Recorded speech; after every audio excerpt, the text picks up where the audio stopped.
institutional security defenses succeeded, 23 for capital markets, while the numbers are much higher in industries such as consumer goods, 28, healthcare providers, 24, and insurance, 31. On the other hand, criminals are having increasing sources breaking into banks and capital market firms' systems indirectly via the broader ecosystem that includes vendors and other third parties in the value chain. Almost 40% of breaches come from through the indirect route. On average, cybersecurity programs actively protect only about 60% of an organization's business ecosystem. This is particularly difficult to address as companies are increasingly relying on remote workforce. It is challenging to monitor such workforce, especially one located across multiple companies, to check that everyone is compliant in terms of things like encrypting Wi-Fi, changing passwords regularly, and staying vigilant about phishing attacks and other threats. Capital markets are key drivers fueling innovation, prosperity, and new opportunities, and as well as driving economic growth. Digital transformation, on the other hand, is an enabler that has become the backbone of capital markets. There is an increasing reliance on digital platforms, technologies, and artificial intelligence for achieving greater optimizations globally.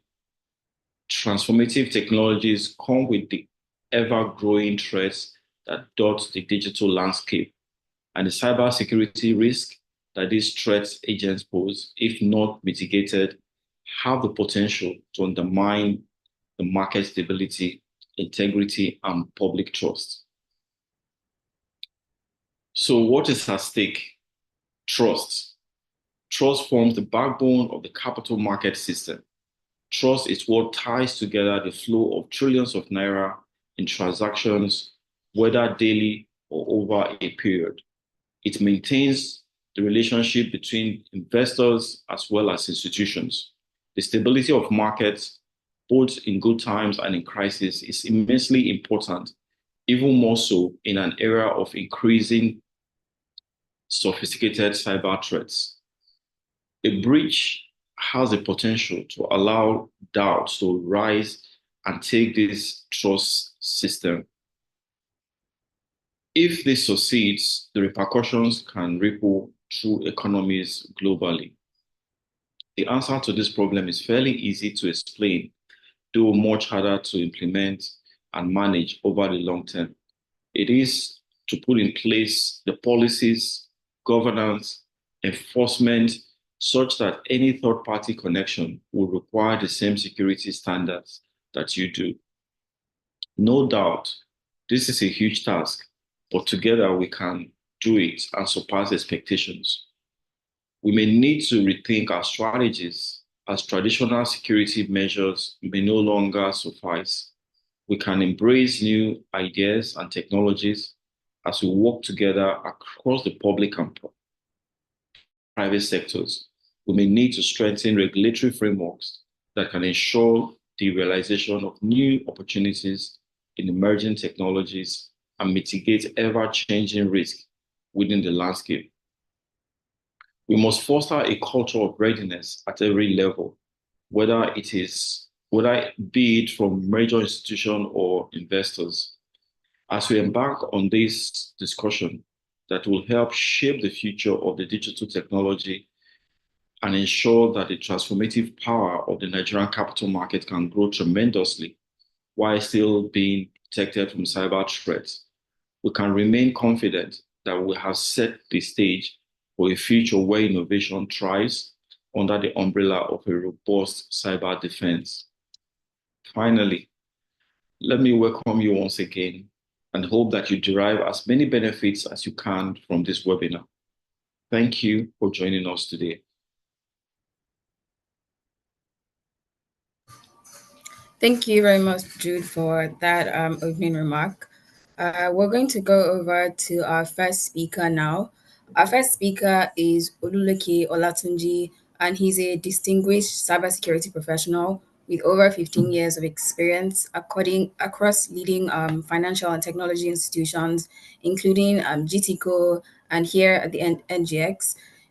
Currently, he's the CISO at FSDH Merchant Bank, and he leads initiatives to secure enterprise information systems, drive innovations, and risk management resilience.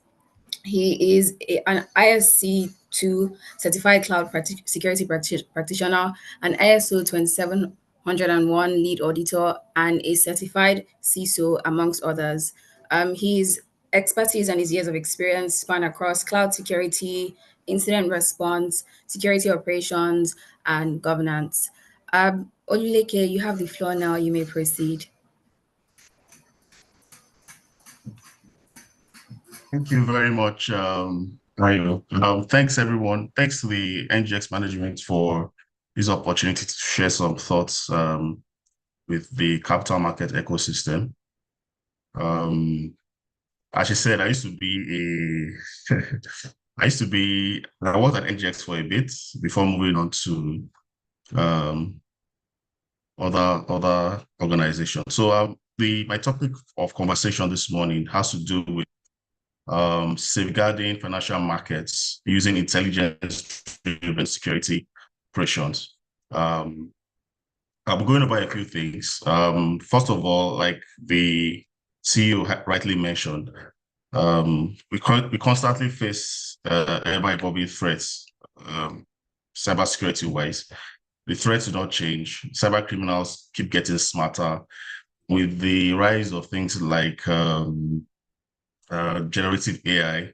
It's easier for them to come up with ways to bypass controls and deceive end users in providing some of their information and login details and all. So the major threats we see that face financial markets have to do with distributed attacks, ransomware on trading platforms, and misconfigured APIs. We'll go into details as the presentation goes on, but I think for our own ecosystem in Nigeria, I think for us, most of the issues that we will face has to do around phishing and also API misconfiguration. APIs are application programming interfaces that software use to communicate with each other and transfer data. Right, so what is intelligence-driven? What does it mean to have an intelligence-driven security operations? Basically, it just means that for now, the approach to security has always been more defensive, right? You design your security architecture and design it in such a way that it's as difficult as possible for threat actors to have access to your crown jewels. Yes, while that is good, what we have observed is even the best companies, Microsoft, Google, I'm not sure Google there's been a report of Google being hacked, but we've had Microsoft, a lot of other large companies have actually been hacked. There have been data breaches. It's not that these companies do not have security systems in place or tools in place, right? But we've also agree within the whole security industry that sometimes it's not a question of if you're going to get hacked, it's when. So what we try to do, what this does to us, it helps to provide an extra arsenal in our toolkits to help prevent cyber attacks. So what does intelligence-driven security operations mean? Basically, it means the use of threat intelligence. Now, threat intelligence basically means information about threat actors, what they are doing, kind of hacks that are going on in the industry, kind of hacks that are going on globally, what are the techniques they are using to breach systems, how can we learn from those techniques to further secure our own systems. So it composes of several things. There's threat intelligence, there's analytics, there's threat, and the most important one, automated response. The idea behind having cyber threat intelligence driven security operations is to become more proactive than reactive. So having an intelligence driven security architecture prevents you from just sitting back and waiting to be attacked, right? It allows you to be able to preempt what the threat actor might be trying to do against your environment. Right, so as I said, some of the specific market threats that we are things around phishing. For some countries, they have state-sponsored attacks on stock exchanges, and there's also malware that target trading algorithms, right?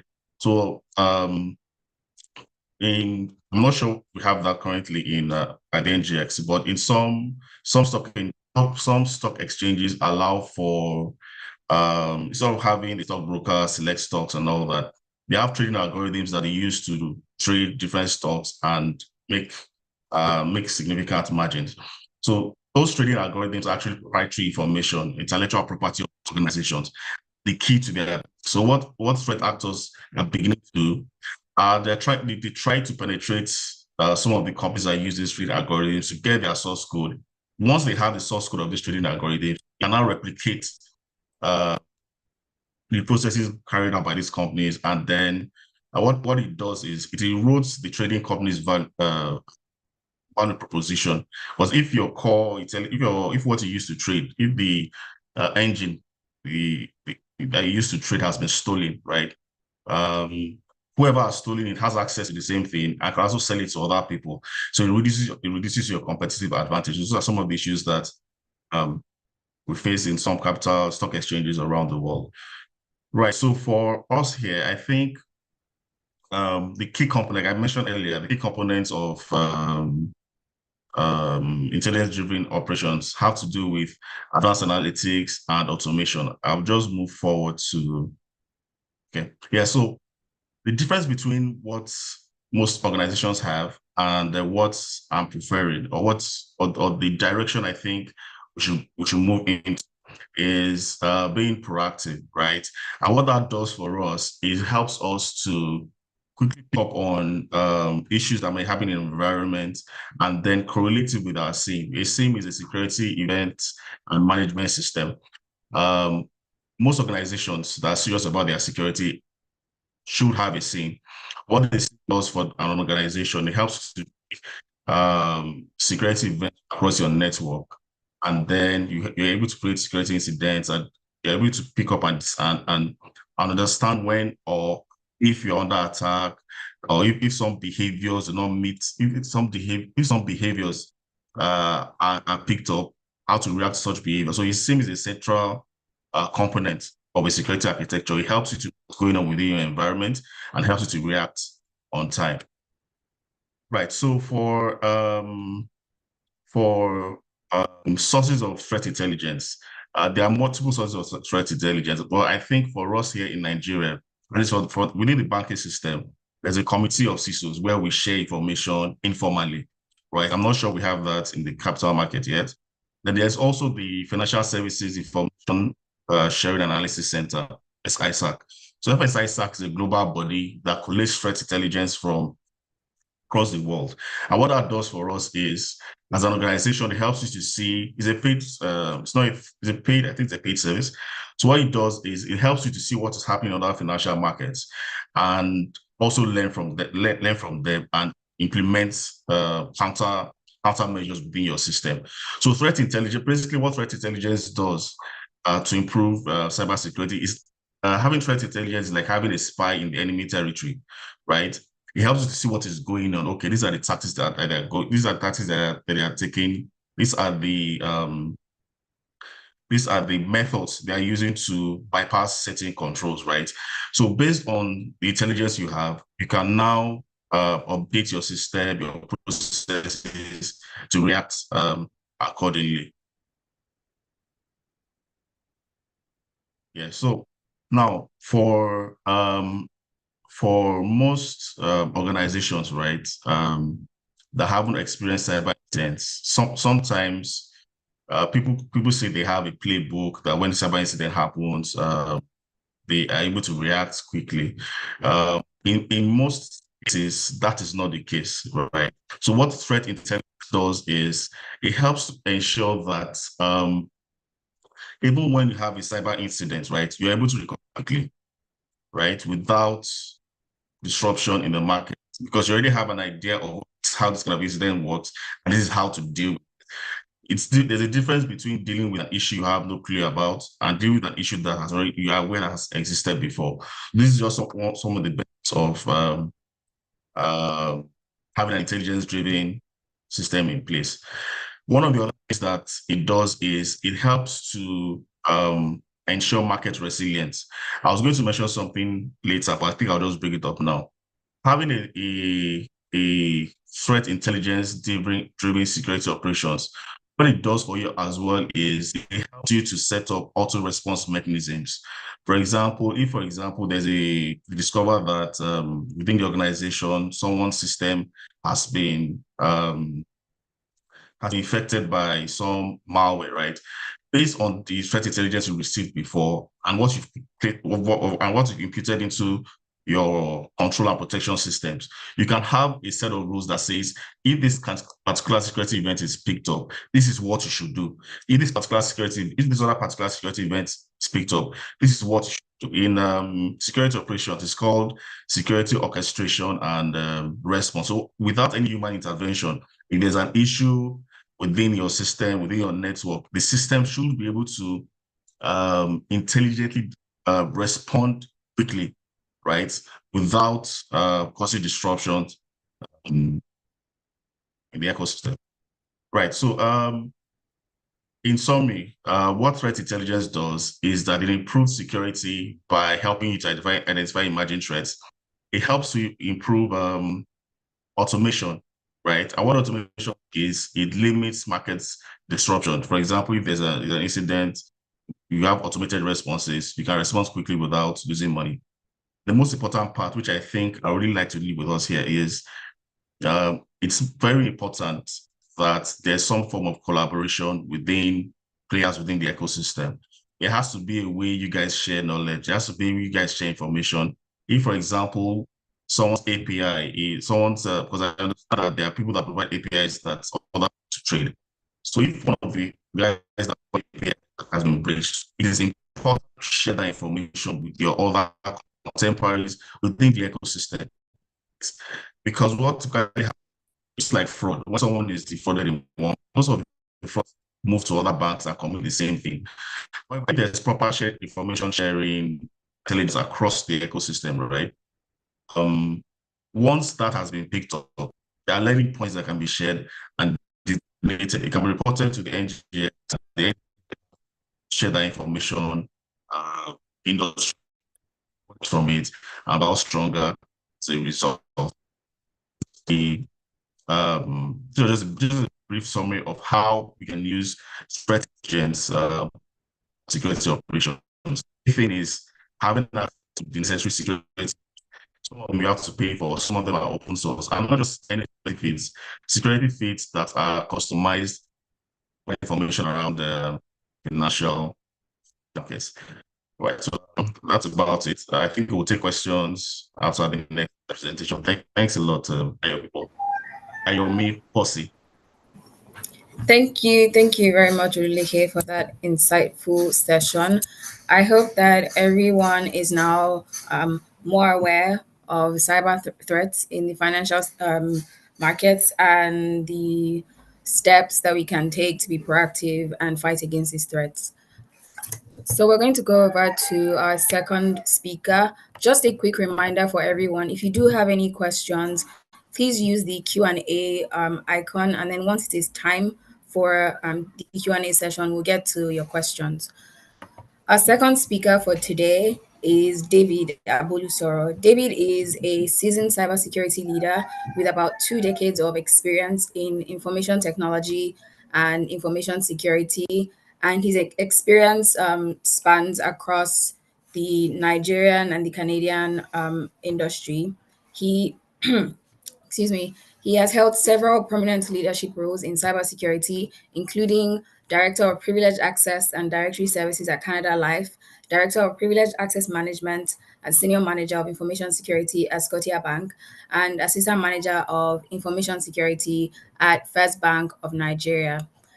Please, let's welcome David. David, over to you, please. You may proceed. Okay. Good morning, everyone. I'm just going to be sharing my screen and we'll get started. And thanks for the introduction. Let me know if you can see my screen. Can you see my screen okay? Yes, please. Okay. All right. Oh, sorry to get. Let's go back to the beginning. Okay, like you heard, my name is David Abolusoro, and today we'll be talking about how to safeguard your organization in a dynamic digital world. And I will be talking specifically about identity and access management and how this can help in securing the shifting perimeter.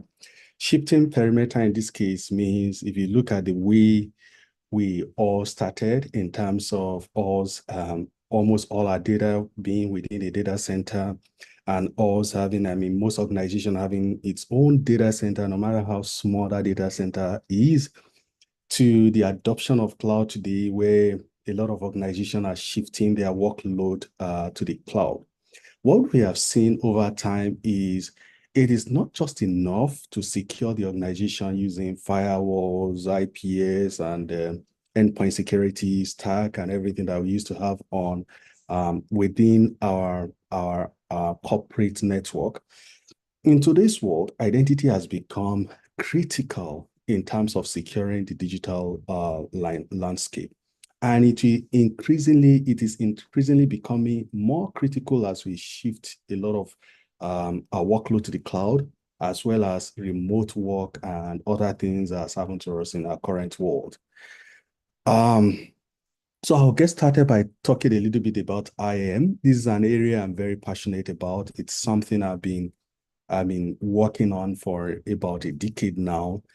And identity and access management, simply put, is a framework in itself, and it is all about creating the policies and the technologies that will ensure that we have the right individuals having the appropriate access to the information we have within our data center or within our ecosystem.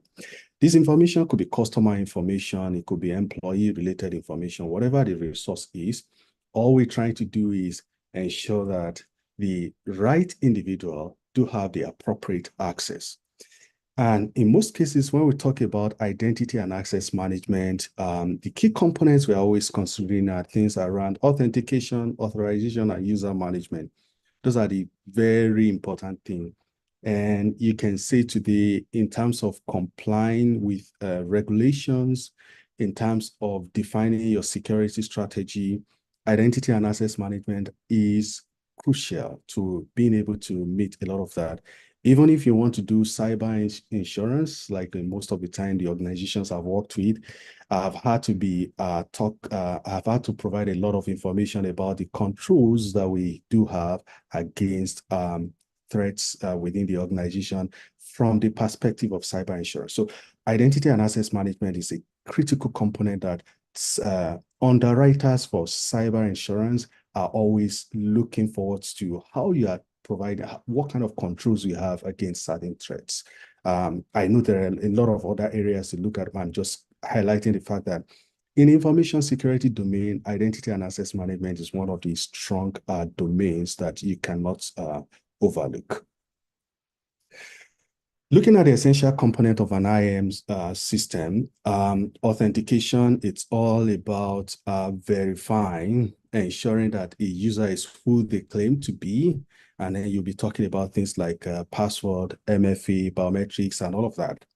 Authorization is all about ensuring that the right user has access to the right resource. Resource in this case could be data, it could be whatever you have, whatever, or application, whatever we're trying to grant the user access to. Just making sure that we're trimming down what they can see to what is appropriate for them to know at that point.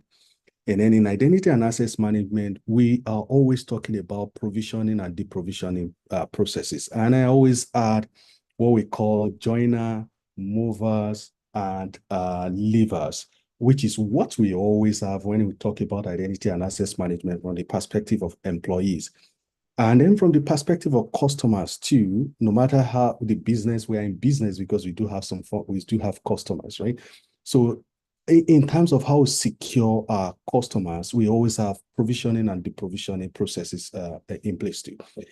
And then auditing and reporting is all about getting the statistics, getting the data, getting the metrics we have, and then providing some form of auditing and feeding this information to our, we talked about threat intelligence earlier on, providing all of this information to a centralized security operations center where they can have more information to make decisions based on something that's happened on the network or within an application, where you're able to correlate all of that to what is happening from the identity part of things. I try to provide a little bit of statistics in terms of what we have seen from identity and access management perspective. This one is a global statistics looking at what has happened, over the year. If you look at identity breaches, recent identity breaches, you see that identity is a leading cause according to the Verizon data breach investigation report. Identity is a leading cause of breach, and it's about 61% as of 2023, right? And then the cost of identity-related breaches is like once an organization is compromised, it could cost up to like 4.5 million. Again, remember, this is like global data. And then rise in phishing and social engineering attack is another cause for concern. And that's about 40% of successful identity breaches. And then insider threats and privileged access. It's established that about 25% of breaches involve insiders and the abuse of privileges. And then when we look at it from the perspective of small and medium businesses, you see that nearly 60% of SMBs suffer from identity-related breaches. I try to correlate this with what is also trying to get some statistics in terms of what is happening from the Nigerian perspective, Nigerian ecosystem. And then if you look at the data we're getting from Nigeria, according to Checkpoint Research, in 2023, it says that Nigeria recorded about 31% increase in cyber attack. That was in 2023, right? And then a lot of them were as a result of compromised credentials. And phishing and social engineering attack is about 43% of Nigeria businesses that are reporting identity-related breaches, which were initiated from things like social engineering or phishing. And this is from Kapasky. And then if we are looking at the financial impact of an identity-related breach in Nigeria, it's about 275 million per incident. Well, this is a number that has been coined by Deloitte, and this information is from 2022. And then from the perspective of small and medium enterprises in Nigeria, if you look at it, vulnerabilities that led to things like from research, according to PwC in 2022, small and medium enterprises did experience breaches as a result of vulnerabilities, which were also can be tied to lack of things like MFA, which we can tie back to identity and access management from the perspective of authentication. And then weak IAM practices. It says only 37% of Nigerian organizations have implemented MFA. This was as at 2022. So I expect that the recent number will have improved a lot. Let's talk a little bit about the evolving digital landscape. Like I said earlier, if you look at where we're coming from in terms of us having data center and then our data being there, and then now what we've seen is a lot of organizations across the globe are shifting their workloads to the cloud environment. The remote work also happened to all of us. COVID happened, and a lot of organizations, even those that were not prepared, everybody started looking at how to allow employees to work remotely. And that is increasing productivity in some instance. And then what we have also seen is that a lot of organizations are allowing users to bring their own devices. Actually, BYOD and Internet of Things is another thing that is happening. These are changes that are happening in our digital landscape. And all of these changes, as they are occurring, they do have their own impact, and it's increasingly making identity and access management to be a critical part of the conversation. So I just want to quickly look at where we started, where we are, where it's going in terms of the digital landscape. If you look at it, we all started from traditional IT infrastructure. Identity and access management at that time was majorly around us having username and password, role-based access management. With the cloud adoption and organizations talking about software as a service, infrastructure as a service, platform as a service, and all of that, IAM solutions began to evolve to the point where we're beginning to talk of identity as a service. So MFE implementation everywhere, things around zero trust, all of these conversations are coming in. Mobile and remote workforce that is expanding across the globe, and as that is expanding, identity is becoming critical, because you have to talk about MDM, you have to talk about how are you authenticating people, things around SSO, around multi-factor authentication. Those are becoming critical. Then in the hybrid and multi-cloud environment, this is still trending today. Most organizations will have like 2 out of the 3 main cloud service providers in most part of the world today. And as you continue to do that, then your IAM strategy has to be evolving too, in terms of being able to manage things around SSO, being able to manage hybrid identity, having your identity on-prem as well as having identity in the cloud. Most organizations are actually shifting their employee workload in terms of provisioning of their systems, so that the workstations are now hybrid joined, so employees can still work when they're even outside the network. And then the impact of all of this, we are moving to the cloud because we are looking for better ways of serving our customers, making our services highly available and also resilient. So as we continue to do that, that also means we are also shifting to some extent our customer information into the cloud. And all of that has its own identity related consideration that we have to put in place. And then we talk about zero trust, emerging threats like the use of AI, Internet of Things, DevOps, and then another important one is where we talk about robotic process automation. A lot of organizations are looking for how to automate the manual work that is being done within the organization, whether it's related to customer processes or relating to employee. As we continue to do that, how do we authenticate? How do we ensure that? How do we authorize those RPAs and Internet of Things and DevOps environment? All of those things are becoming increasingly important. Where we see the identity war going is decentralized identity and self-sovereign identity. What that means is we will no longer be leveraging like a central identity where we need to have an identity store for our customers or identity store for employees. Where the world is going is at a point we should be able to leverage, and some organizations are already looking at this, leverage things like blockchain technology to be able to decide the identity of an individual, and then you can bring your own identity to authenticate into a platform. That is where identity is really going at the end of the day. So I want to quickly run through these, why IAM is crucial for security. Zero trust architecture talks about just verify people. Do not trust anyone. Do not trust any device. Always verify and verify and verify. And then identity as the new perimeter, as I've said earlier on, the way we're shifting in the world today, identity is becoming increasingly important, in the sense that it's becoming the new perimeter, especially when you look at it from the cloud perspective. And enforcing things like least privilege, you cannot do without them, even in our current world. Common challenges within the IAM space, scalability, especially when we have like IAM systems that are on-prem, being able to scale this technology is always a problem.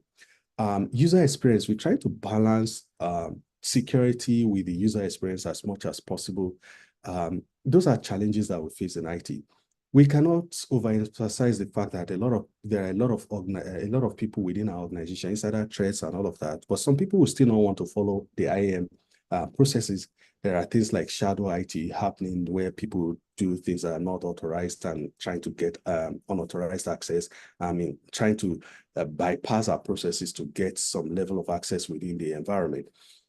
And then compliance requirements, being able to meet compliance, different compliance in the world, in Nigeria, in the Nigerian space. I know there is NDPR, there's the CBN IT standard, there's NCPS, and across the world, there's GDPR. In Europe, there is SOC 2 that people have to comply with.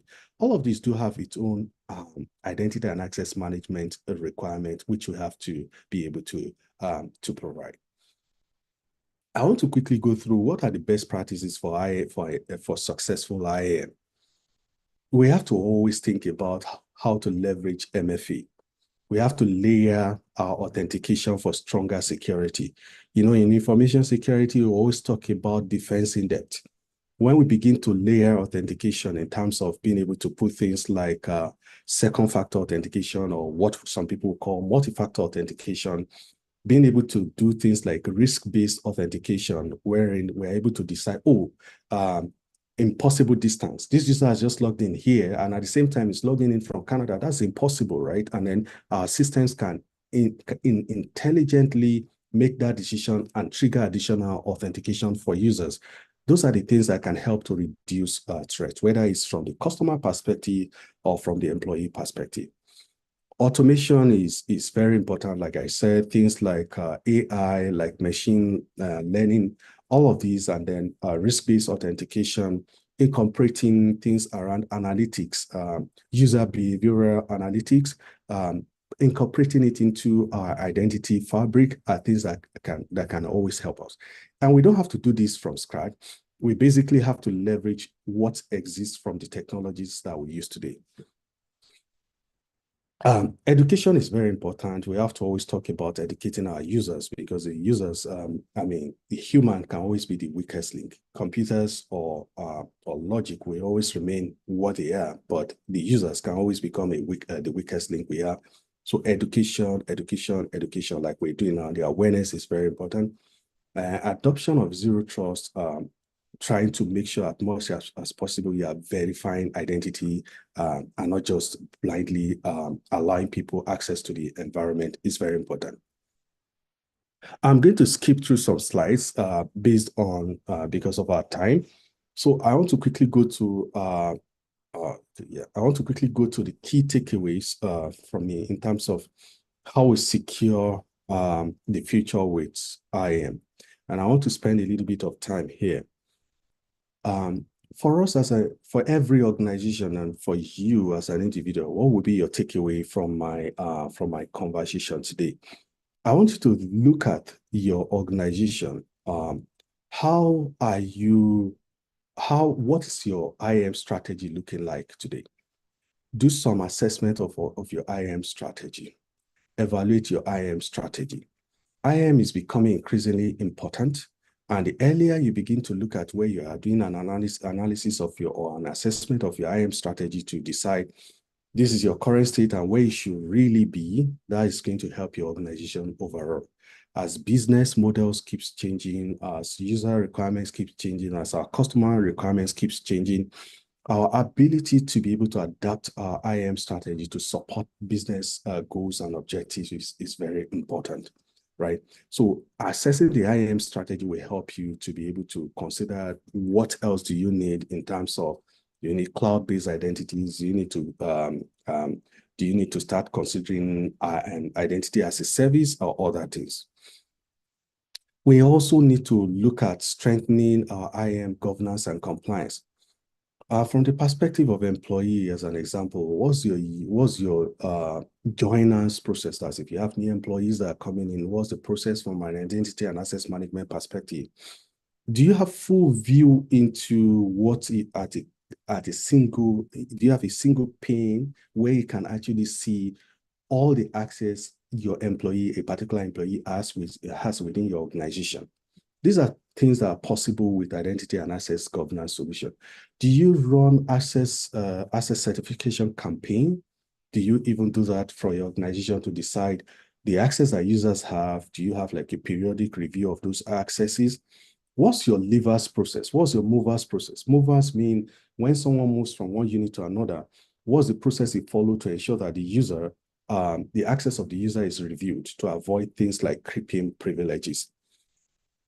Now, implementing a robust IAM solution for hybrid environment. If you do have some cloud presence, you should be considering how to modernize your IAM strategy to be able to cater for both on-prem as well as the cloud.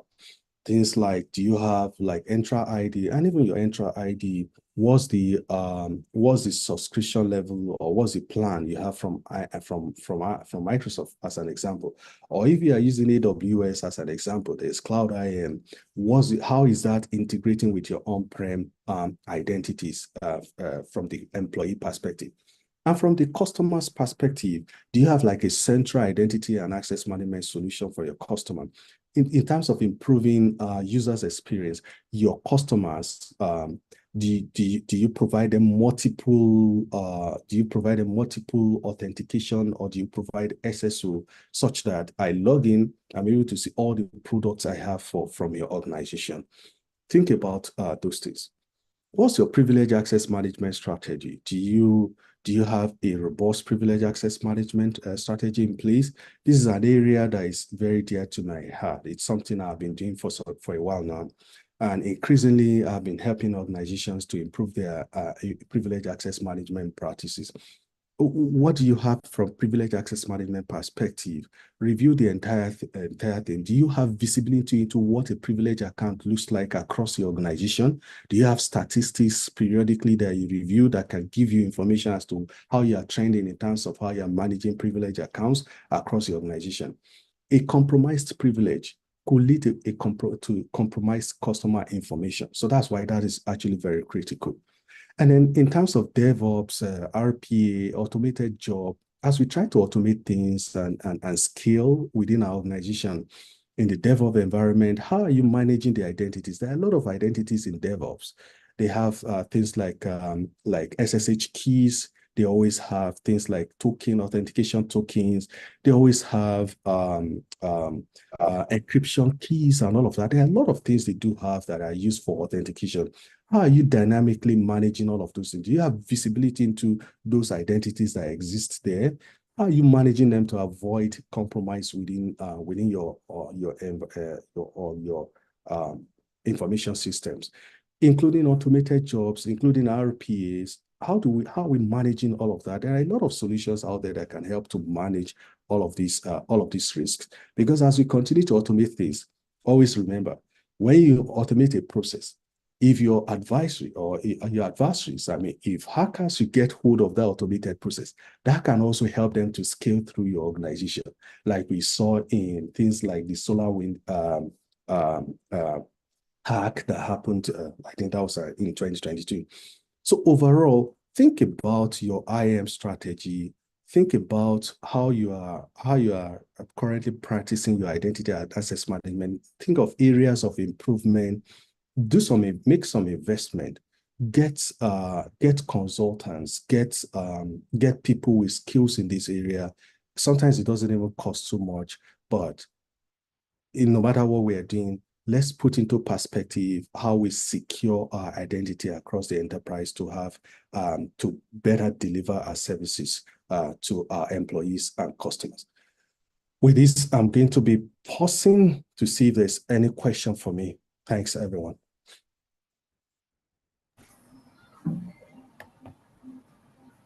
Thank you very much, David. At this point, there are no questions in the Q&A box. A quick reminder, everyone, if you have any questions, please just drop it using the Q&A icon. I see someone that has their hand up. Please drop your question in the Q&A box and we will get to your questions.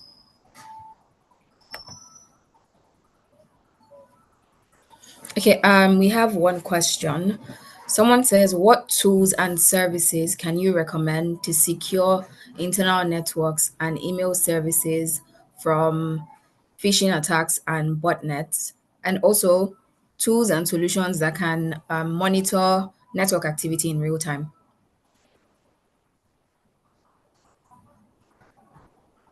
Oluleke, you want to take it or you want? Okay. I think first of all, you need to the fundamental thing you have to do first of all when it comes to cybersecurity is carry out risk assessment, right? And once that has been done, you also now have to determine what exactly the tools you actually need that will serve as for the risk that you've identified. There are a lot of tools in the market. This is not, I'm not at liberty to recommend them to you, but if you go online, there are a lot of email security tools that actually at different price points that actually should meet your requirements. As regards for network security, there are also security tools that do that. But the way most of the OEMs work now is they tend to provide a collection or a bouquet of services, right? So you can see someone that does a network security thing and also having an email security solution so that everything can be integrated. So it depends on the size of your organization, your budget, and what exactly your risk profile as well, and what exactly you hope to achieve. I think the best recommendation would be to get someone to look at your systems and make a recommendation based on what they see on the ground. But there are multiple tools that can help meet those needs, but it just depends on your budget, your risk profile, and the threats that you face as an organization. Thank you. Thank you, Oluleke. Someone else is asking, please, will you help share the presentations? I'm not very sure if this is something that we can share, but if it's something that we're going to be able to share, you would get it after the session. Another question, Oluwafemi is asking, good morning all, please can firewall prevent phishing and cyber threat?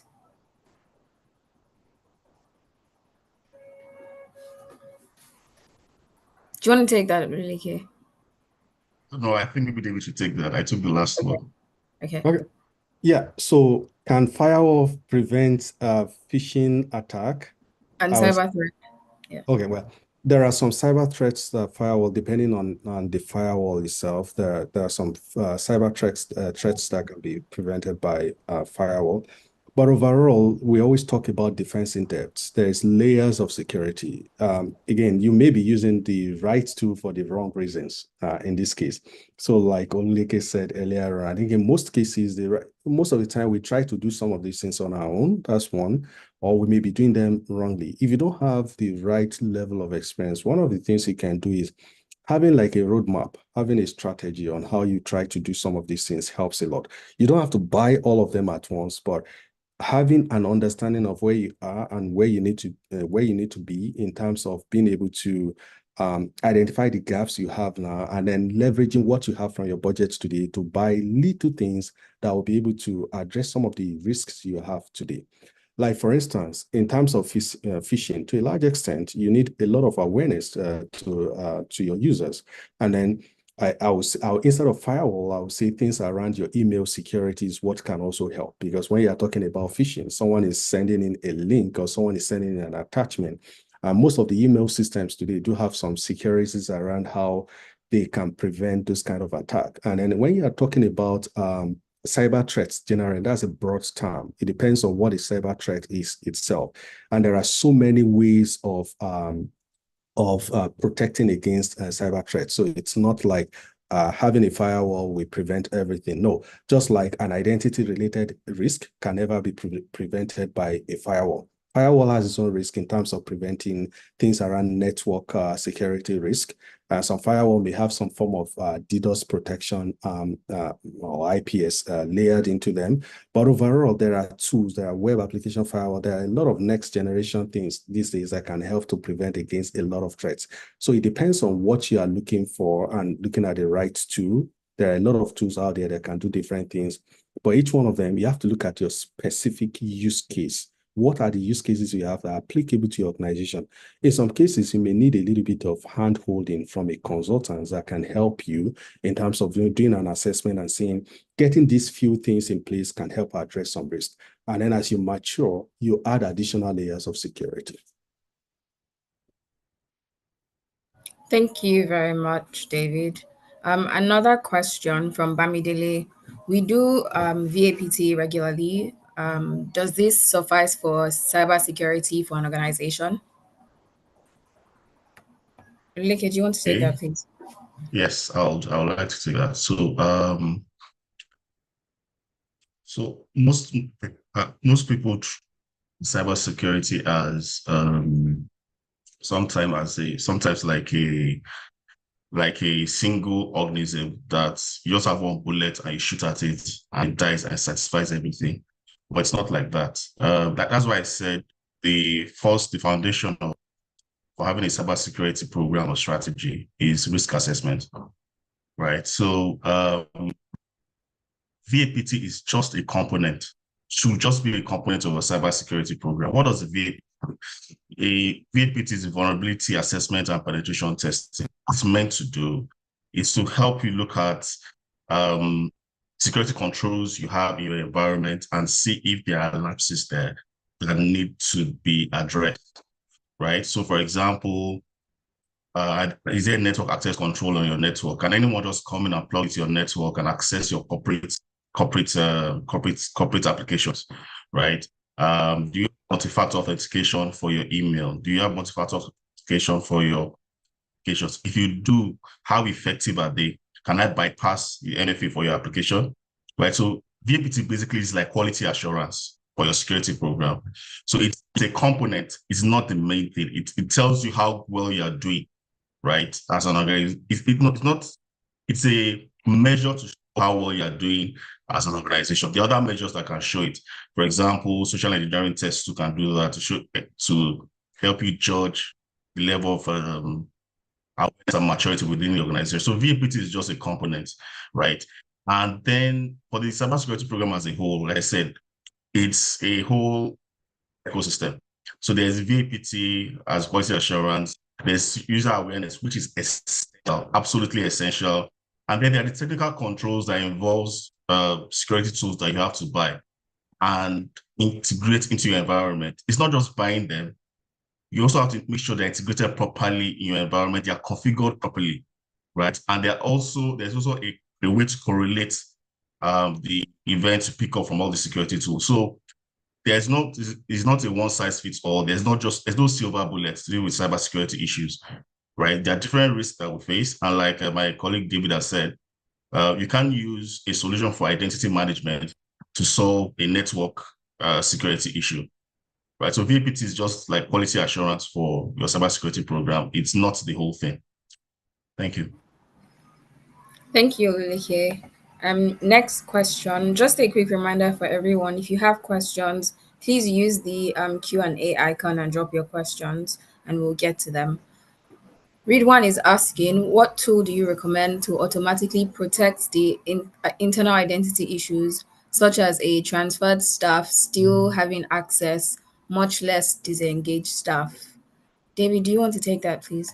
Yeah, I know earlier I talked about the fact that you have to look at your, what we call joiner, movers, leavers process. What does it look like? So this is all around provisioning and deprovisioning of identities, right? So there are tools out there and it's not one, and I'm not going to do marketing for any tool, but rather what I encourage you is just go online and look for IGA. IGA is Identity and Access Governance. There are a lot of tools that can be used for IGA solution. Look for something that is cost effective based on your solution. You can also look at Gartner report. I always like to look at their report because it shows information about the market space and then there are a lot of tools that you can see from the IGA perspective. IGA is an area itself, and any of the two can basically do it, right? It just depends on the scale, it depends on the size of your organization and all of that. So generally, if you have an IGA process, there is a way IGA tools integrate with HR tool.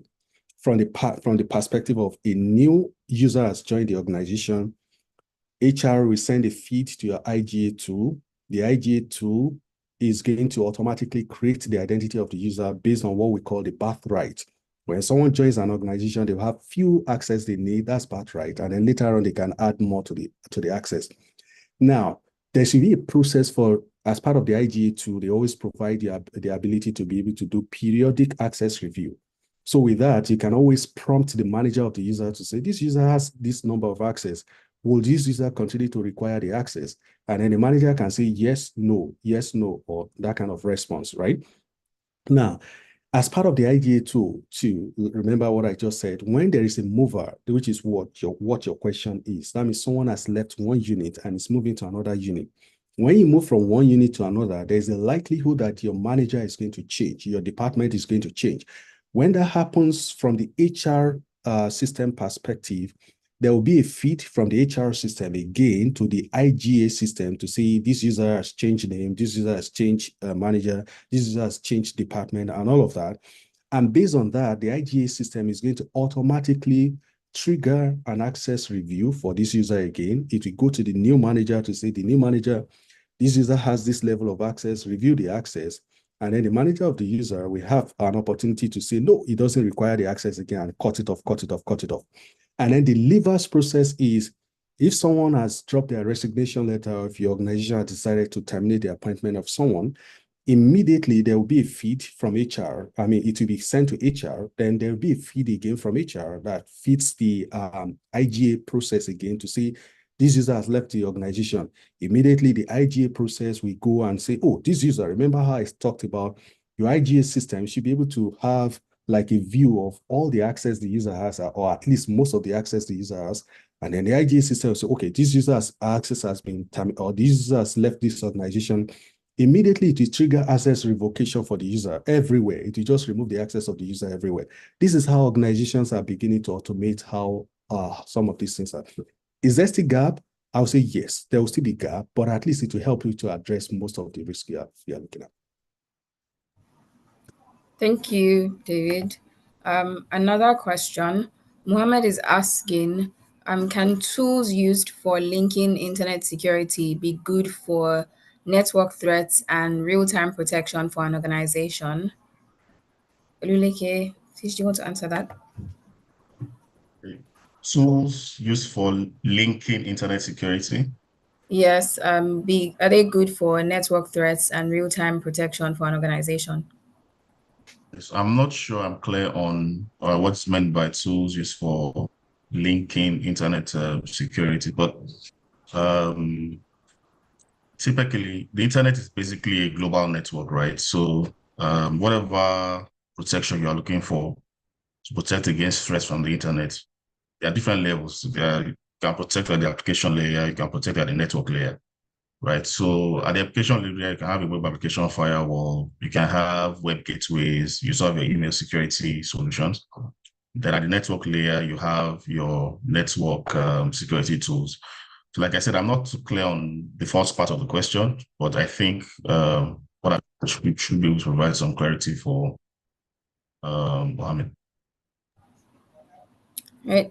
Thank you, Oluleke. Mohammed, if you want to rephrase your question, that would be nice. You can do that again using the Q&A icon. Then we have another question. I think this has been addressed from Namdi. He says, what's the best antivirus app you can recommend, which are free and paid for? I do think that David mentioned that even Oluleke, we're not doing free adverts for anybody here. So you can just go online and look. I don't know if David wants to provide more clarity on that, like the best ways for people to find the best apps without really like mentioning any of the application. So best app is relative, right? I think it's a broad term in my view. Every organization is different. So the way I always look at this is you have to look at your own specific need. What is the risk you are trying to remediate, or what's the risk you are trying to protect against, right? Every control we are applying in information security has to be to mitigate against a particular risk. That's the way I look at it, right? So you have to start with what are your specific use case, and then do some level of research. You can even start with some level of research. You can pick up Gartner report on endpoint security, EDRs, and all of that, and look at what are the tools, what are others saying about those tools, and based on that, you'll be able to have an idea. Then I think the way most organizations usually do some of these things is you have to do some form of POC, right? POC is proof of concept, which helps you to, at least you can begin to bake off. You look at multiple solutions and see how do they really address your own specific use case. And based on that, it will help you to give you insight into what these tools are capable of doing, and then the costing and all of that. And then based on that, you're able to decide which one is matching your organization's specific need. And then you will make a decision on that. So I wouldn't say anyone is any tool is the best. There are a lot of tools out there. There are a lot of tools in the market. You have to look at your own specific need. You have to look at what is available in the market. You have to make a decision based on your own specific use cases. Thank you very much, David. So Bola says, insider threat is far more important. Is a far more important area to investigate. How do you ensure a foolproof privileged access management? Okay. Just looking at our time, I think that's a broad conversation. Bola, feel free to reach out to me on LinkedIn. We can have the conversation going. But for the benefit of others, I'll just say a little bit about privileged access management. Depending on the structure of the organization, depending on the size of the organization, privileged access management is actually a very big and a very important area, right? It all starts with what level of privilege someone has, right? In terms of how do you have a strong privileged access management process, it will start with you having the tool. You have the tool, you have the processes, you have the solution in place. You have a policy or standard around management of privileged accounts. You have to look at things like the taxonomy of privileged accounts. You have to look at your reporting. How do you report on a privileged account? There are different ways, logic, even without tooling for privileged account, there are different ways you can report. You can get this data and also still create like a Power BI dashboard to look at this data in more depth and decide who has access and who should not have access. But you always need tool. You always need a PAM tool to be able to manage privileged accounts appropriately, because the tools will provide the ability to dynamically rotate the password of the accounts. They also provide the ability for session recording, and there are a lot of other things that are involved in privileged access management. It's actually a very big area depending on how you want to look at it. At least from Gartner's documentation, there are like 4 different pillars of privileged access management, and each area has its own tool. Actually, now it has become like 5, and each area has its own tool that is used to address specific need in that area. So that's why I'm saying it's a very long conversation. I'm happy to help if you want to go in depth. Feel free to reach out to me on LinkedIn, and then we can have some conversation around that. Thank you very much, David. Bola, just to reiterate, if you require more clarity or more information, you can always reach out to David via LinkedIn. We have another question. Yes, Sorry, please. I just want to quickly add to what David Oh, said. okay. So one of the controls against insider threats mainly, I think, is it's as simple as job rotation and ensuring that people go on vacation. There shouldn't be any key man risk within the organization. There shouldn't be people that, if they are not around, work cannot go on. Because what happens is those people are usually the ones that end up being the source of the insider fraud or risk that gets to be crystallized. That's one. Then secondly, like David has said, there's a privileged access management side, and there's also the side area that has to do with security monitoring, where unusual logging behavior and activity on the network is picked up by the SIEM and alerts that internal control guys or the security guys for further review. So for example, if someone typically doesn't log on to a particular server and decides to log on to a server that you shouldn't log into, it's something that should be picked up, right? If someone is logging on at a certain time that you shouldn't log in, it's something that should be picked up. Insider threat issues are usually human in nature. and threats that are human in nature are a bit more complicated than just implementing certain tools. So there's the area of security tools, there's the area of behavior management, and there's also the area of HR where you make sure that people go on their leave and there's also job rotation. Yeah, that's about it. Thanks, Simon. Thank you, Leke, for the addition. Just a reminder, everyone, if you do have any questions, please drop them in the Q&A box. Doyin is asking, what AI-related threats are common to the financial markets, and how can these be managed? Okay, so AI has been so let me just retract a bit. So AI is a technology, is a set of technology that has different subsets. So you have machine learning, you have analytics under it, you have generative AI. Most times when people speak about AI, they're referring to generative AI, where like ChatGPT and all that. So for financial markets, I think the challenge we face is not dissimilar from other areas where now it's easy to generate phishing emails. It's easy to just create a message. You go to ChatGPT and prompt it and say, okay, this is what I want to do. Kindly give me a message that will work. You can also use certain AI prompts to create customized targeted malware, right? It will create the malware for you, and then you can then launch it yourself. So before now, you have to go to the dark web to pay someone to create a malware to target somebody, right? But now there are AI agents and bots that will help you write the script for the malware. And then, so what is going on now is cyber threats has been commoditized in the sense that it's no longer a niche thing. Creating malwares and all that, it's no longer a niche. You don't have to have a specialist skill, right, to be a threat to an organization. You can go to not ChatGPT, but you can go to some other AI bots and then ask them to generate what you need, and then they will do it, and you can now launch it. Then the other part is in financial systems, we have a lot of sessions like this. The world works remotely, so there are a lot of meetings that happen on Zoom. There are a lot of things that happen, confirmations that people say, okay, let's jump on the call, discuss this and all that. We've had instances where someone faked, pretended to be the CEO of the company on a Zoom call, right? So, especially when it comes to financial, nowadays, when to things about financial transactions, important approvals, it's essential that you go out of bound to confirm certain things before you go ahead, right? Because the rate at which the world is evolving, at some point, it will be difficult for you to tell the difference between an AI-generated human and a natural human being. So when that happens, how do you differentiate? Those are questions we are beginning to ask now.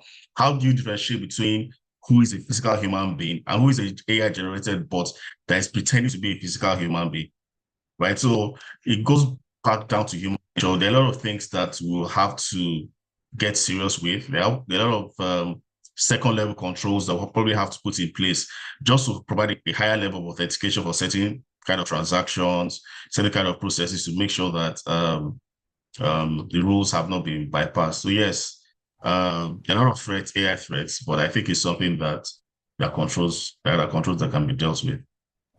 Thank you. Yeah, I just wanted to add to that. Well said, Oluleke. You see, everything that has its own, when you have a pros, you always have a cons. That's the way I see it. So the AI is here to help in a lot of ways. And actually, every business, every technology, if you look at all the technology companies, all of them are building AI as part of their offering today, because that's also helping them in a lot of ways. A lot of analytics that has been done, some of these things are now leveraging AI. It makes it easy for them. But at the same time, there are also, this also will also come with its own security risk, right? So from the perspective of the organization, there has to be some level of control, starting with what's your policy around the use of AI, what is allowed, what is not allowed, enhancing your things around your code of conduct to make sure that the employee do understand their own roles and responsibility in terms of complying with your standards and procedures. That can also help to an extent. Putting in some form of filtering around your EDR solution to decide what you're allowed, people are allowed to do and what they are not allowed to do.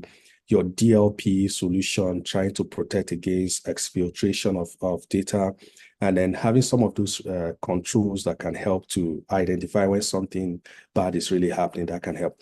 Now, AI is also helping in security in a lot of ways, because that's also going to help us in terms of how we identify some of these risks, how we intelligently identify some of these risks, right? But as everything, as it's helping, we also know that the hackers, all of them are also taking advantage of some of these things. But again, that is why some of those security solutions are also building all of these things into their own intelligence. So they're able to dynamically identify this looks like something that has just been created and try to stop it as much as possible.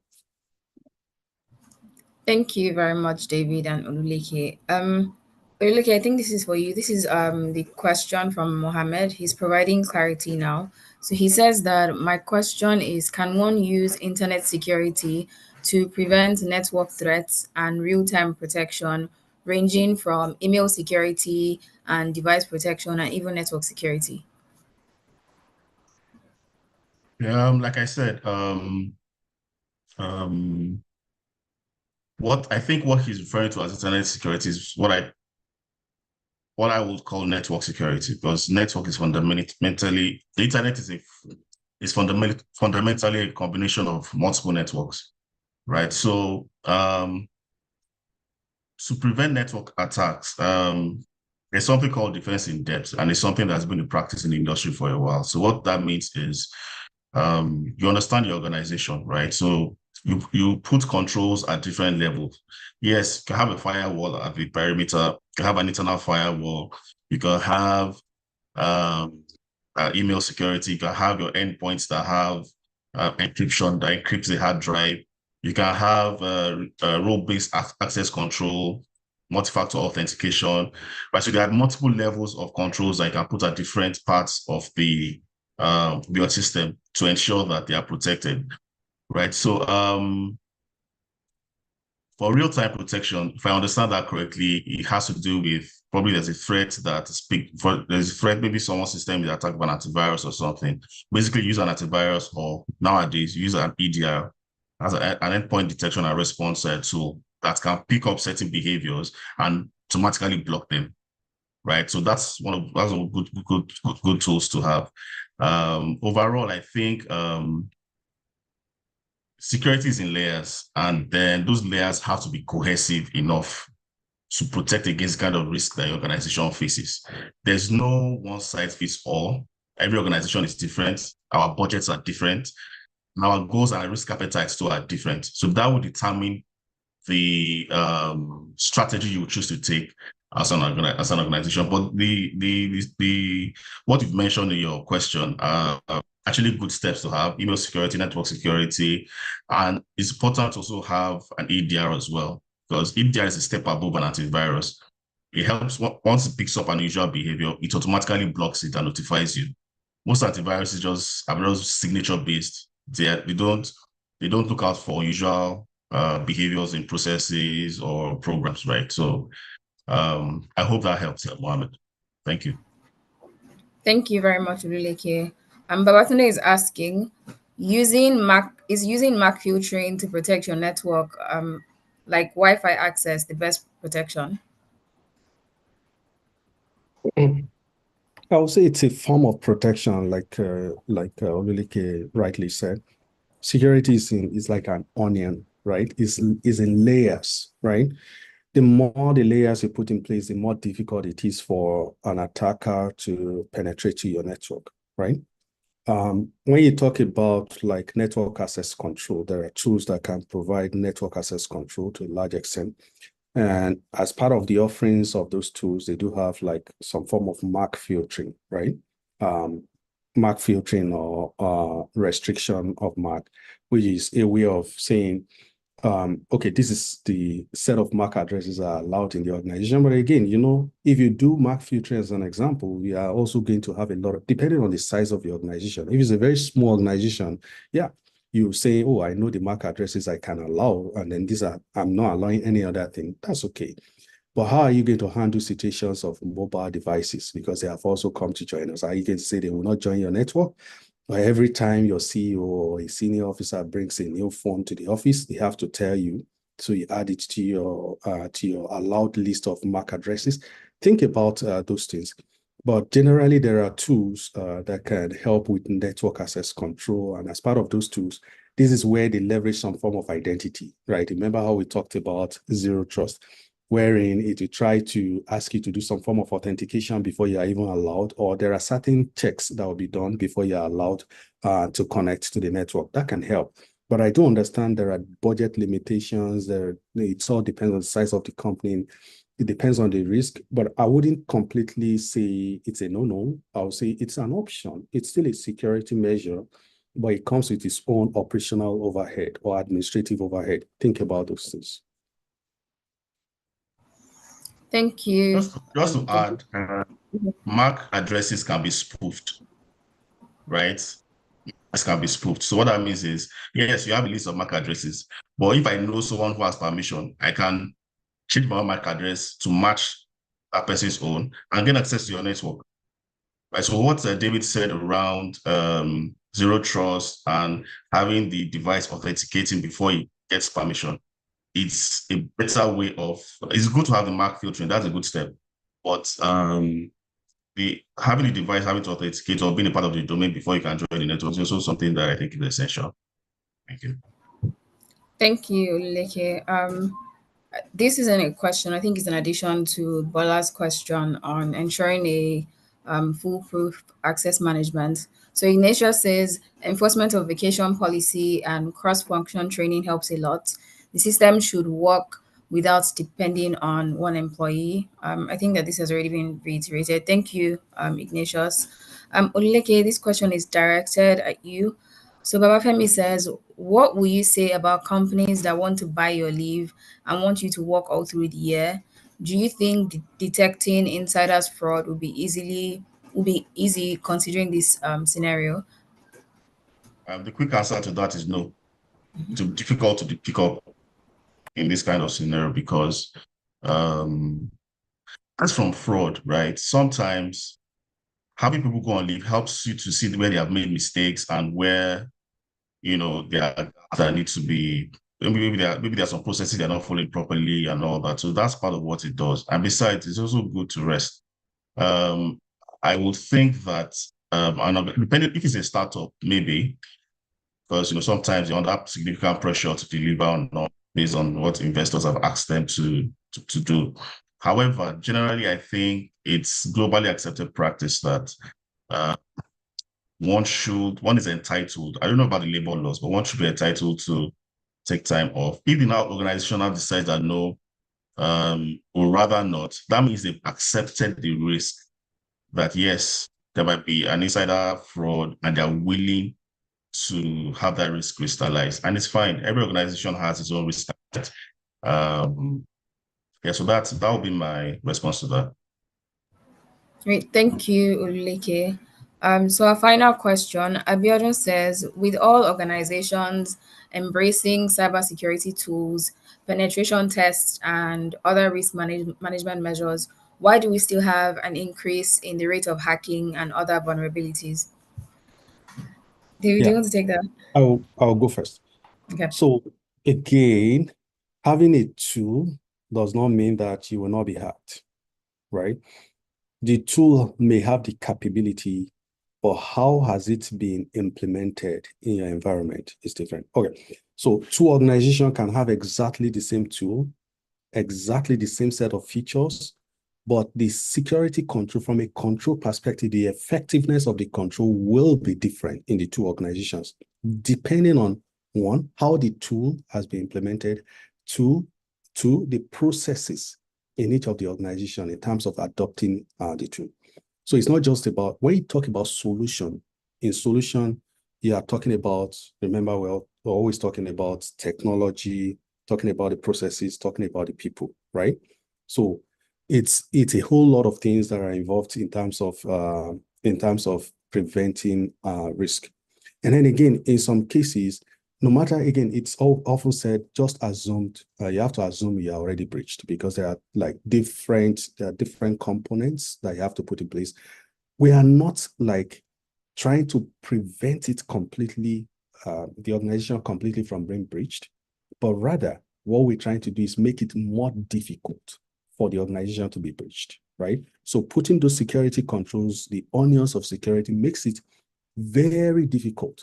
Now, the failure of one control could be catched by another control. That's what we're saying, talking about. So it doesn't mean that someone will still not find a way to bypass, but it's very, very difficult at the end of the day. And then again, in some cases, it depends on for how long the attacker has been on your network. It's possible that the attacker has been there before you even implemented some of your security control, and they have just been watching, and they have become more like part of the standard process, and then they just decided to strike at a particular time. That's another consideration. So overall, having a tool is not a demonstration of the fact that you are secured against the risk that the tool prevents itself. The tool has to be holistically implemented to take care of the security control. And again, you have to test it for effectiveness. How effective is the tool itself in terms of controlling the security risk, in terms of maintaining your information security control? That's what is going to determine how easy it is to hack you eventually. And then again, users awareness, because again, like I said, identity and access management, no matter how strong your tools are, but you have one user that is using password 123 as the password, yeah, and then that account can be used to access on your, let's say, can be used to access your, let's say, Enter ID, and there's no MFA, then no matter how effective your network security and all that tools are, then the attacker is still going to get into your network. Remember what happened to Microsoft at a point? I believe that was last year. So it's not about the tool itself, it's about how well it is taking care of your security controls. Thank you very much, David. Ulrike, would you like to add to that? Or... Yes, I would. I think I like John because it's a very interesting question. So one of the reasons why things like this hacking and all that is increasing and will continue to increase because the world we have moved from the industrial age, and now we are more.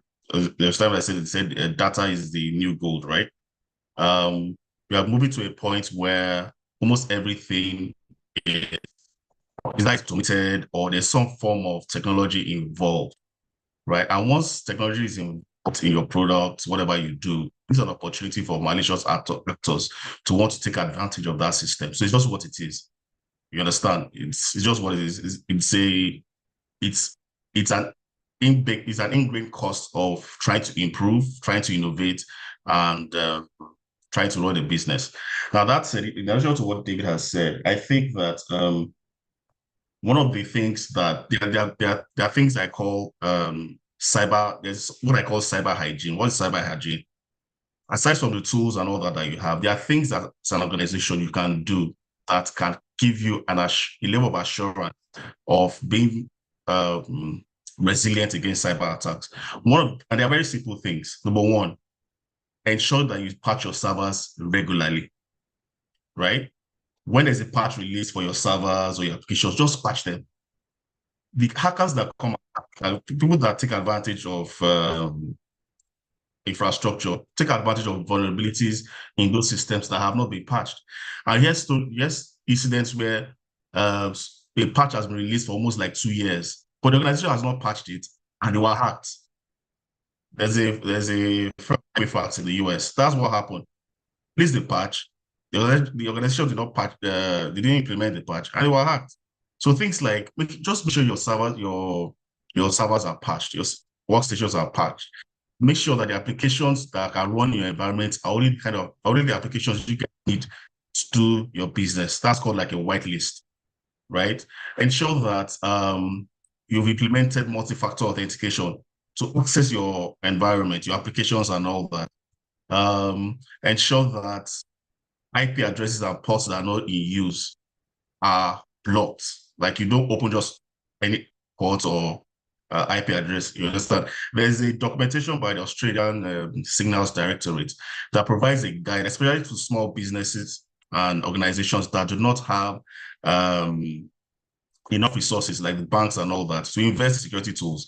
There are certain things you can do to elevate, to reduce your risk of a cyber attack and also to improve your cybersecurity posture. It's called the Essential 8 by the Australian Directorate. Sorry. You can reach out to me on LinkedIn. I can share it with you. So your organizations can take a look at it and then see how you can implement it within their system. So it's something that there are practical steps you can take without having to spend so much money to secure yourself, despite the rising threats in hacking. Thank you. Thank you very much, Oluleke, and thank you, David. So Collins is asking, what are the possible risks in a capital markets organization? This is very open-ended, but I mean, if you can briefly answer that, David.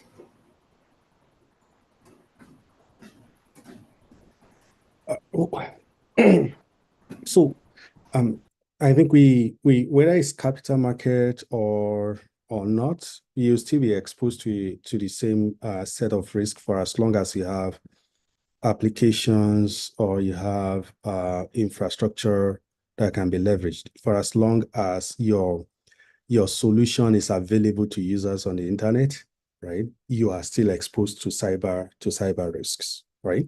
For as long as you have people that can connect to your system within your environment, you are still exposed to cyber risk because there you will talk about phishing. There's the risk of someone getting phished and then leading to something bigger within your organization. So depending on the size, the bigger the organization, the bigger the attack surface, and then the bigger the security controls you need to start considering in terms of protecting against the different risks.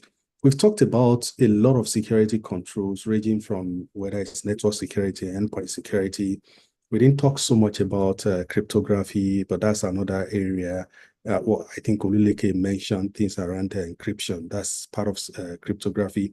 We talked about identity and access management. All of these are security controls you can put in place. DLP solution, web application firewalls. All of these things are, maybe they are already there, you just need to turn them on, or you already have them, you just need to fine tune them as part of your security offering. So there are a lot of solutions out there. There are a lot of security controls that are applicable to you, whether you're in the capital market or not. In terms of if there are specific one to Nigerian capital market, I'll defer to, I don't know if Oluleke or if someone else knows specific risk.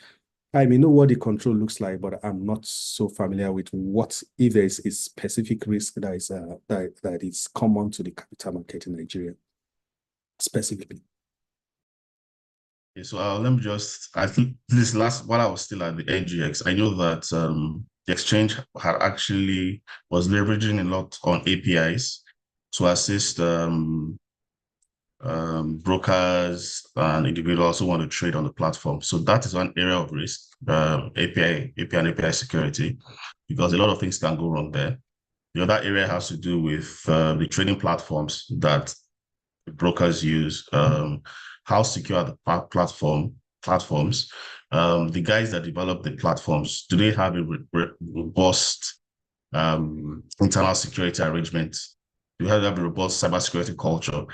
Do they carry out security testing, user awareness within themselves? Are they protected internally, such that we have assurance that the code that runs on these trading platforms used to trade have not been compromised? There are things around supply chain attacks that have become more prevalent, where instead of having to hack an organization, you go out, you hack an application the organization uses, right? So that for me is an area that one might be of interest. Might be of interest. The other area is phishing, which, like David said, is common. It's common to all sectors, right? Nobody is above being phished. if you are targeted, there's an 80% chance that you'll be you'll fall prey, right? So that's why that the exchange has put this sort of program up, and it should be something that a bit more regular. There should be bulletins letting people know that, okay, please be careful. If you see a mail you are not sure of, don't click on it, don't submit your password. I encourage organizations to implement MFA, because for implementing MFA, I think has reduced significantly now. And it's something that organizations can quickly implement, especially for emails, as simple as your Office 365, at least there. You understand? So there are basic things that one can do around securing ourselves in the capital market. So based on the knowledge, I think these are the areas I feel that there are risks, and risks can quickly addressed. The other area, the last part, was what I mentioned during my presentation about intelligence sharing. I'm not sure how much that is currently being done, but I think it's something that would really help the capital market be more secure. Thank you. Thank you very much, Oluleke and David. That's all the questions that we can take, because we are 5 minutes past the time scheduled for this webinar. If you have any other questions, you require further clarifications, you can reach out to us via any of our platforms, or you can reach out to Oluleke and David as well via LinkedIn. Thank you so much, Oluleke and David, for taking our time to speak to us and sharing of your extensive knowledge with us. We really, really appreciate it. Thank you so much. Thank you. Thank So you. We're glad to be here. thank you. At this point, I'm just going to go ahead and hand over to Tolu Lokweajayi. Tolu is our head of technology operations, so that he can give the closing remarks and we can close. Thank you very much, Percy. Distinguished guests, respected speakers, and our valued participants. As we conclude this insightful session on securing the capital market, I extend my heartfelt gratitude on behalf of the management of Nigerian Exchange Limited. To our esteemed speakers, your depth of knowledge and forward-thinking perspectives have provided for us inspiration and actionable strategies. Thank you for your invaluable contributions. To our dedicated organizing team, your commitment has made today's gathering a success. And finally, to each participant, thank you for your enthusiasm and active engagement. Your presence signals a strong shared commitment to safeguarding and advancing our capital market. Together, let us carry forward the energy and insights from today to create a truly resilient ecosystem. Thank you all, and let's keep moving forward with purpose and determination. Thank you. Thank you. Thank you so much, Tolu. Thank you, David. Thank you, Oluleke. Thank you, everyone. Do enjoy the rest of your day and your weekend. Bye, everyone. Thank you. Bye. Bye. Thank you.